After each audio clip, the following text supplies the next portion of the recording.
lagi sama kami Geng Culture 5. Kali ini kami mau ngobrol dan sharing soal PT Kereta Api Indonesia atau KAI. Udah nggak asing kan? KAI pertama kali berdiri pada 28 September 1945. Sejak itu, KAI mengoperasikan jaringan kereta api yang melayani angkutan penumpang dan barang di berbagai kota. Kini, KAI punya image perusahaan dan pelayanan yang sangat memuaskan. Tapi kalian harus tahu nih, kalau perjalanan dan transformasi PT KAI yang sekarang ini sama sekali nggak mudah. Coba deh, simak obrolan kami di sini. Kalian tahu nggak sih tragedi Paledang? Apa tuh? Jadi itu waktu tahun 2000 ada di Bogor itu ada terowongan. Itu terowongan Paledang. Nah biasa aja sih terowongannya itu. Ya udah terowongan, terus tingginya tuh cuma sekitar 3 meter, lebarnya sekitar 2,5 meter. Pokoknya pas banget deh buat lewatnya jalur kereta. Nah zaman dulu itu kan belum ada regulasi buat penumpang ya untuk penumpang yang bakal naik kereta.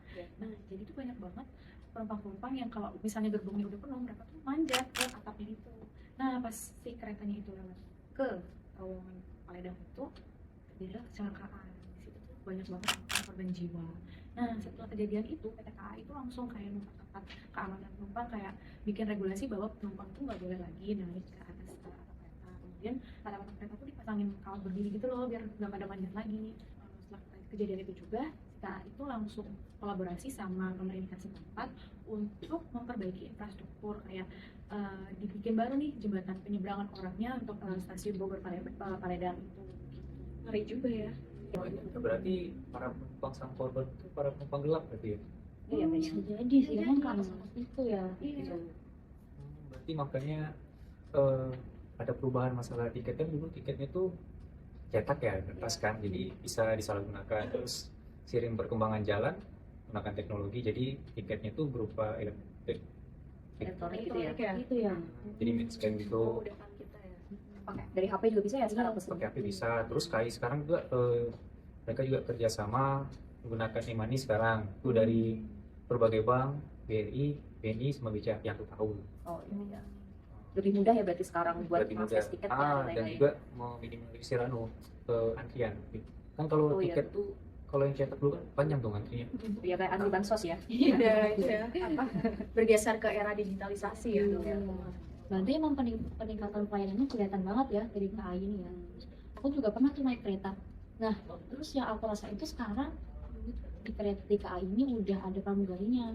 Habis itu udah ada juga, Kayak di pesawat ya. iya. Terus habis itu udah ada juga nih kelas-kelas yang lebih bagus lagi. Jadi kayak ada ekonomi, eksekutif, dan juga yang priority. Jadi kita ada bisa nikmatin tuh naik kereta tapi atapnya itu clear gitu. Jadi Oh itu panoramik ya. nah Panoramik itu ya. dia. Jadi kayak pelayanannya juga Keren. lebih oke lagi sih gitu. Terus aku juga sering kalau mau pulang tuh mudik naiknya juga kereta. Jadi di situ kayaknya emang dari KAI ini untuk pelayanannya dan juga loyalitasnya oke banget sih buat penumpangnya. Jadi emang perkembangannya udah banyak banget ya. Tapi yang setahu aku ya ini perkembangannya itu nggak mudah. Soalnya kayak zaman dulu setauku ini perubahannya dimulai di menterinya Ignatius Jonan. Ya kan dulu pasti pernah dengar kalau contoh deh toiletnya kereta api itu bau pesing. Iya kan?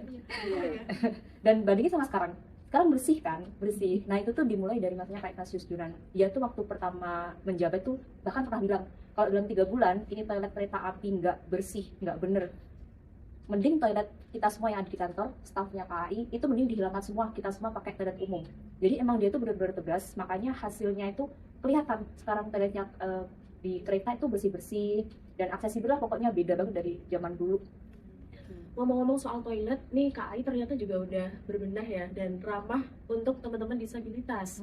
Karena di stasiun sekarang sudah tersedia toilet untuk teman-teman yang disabilitas. Jadi benar-benar udah adaptif, harmonis juga buat teman-teman. Iya. Memudahkan buat semua kalangan ya. Perjalanan PT KAI dalam mengimplementasikan nilai berakhlak tadi dapat menjadi rujukan bagi organisasi lainnya. Pertama, komitmen puncak pimpinan adalah kunci.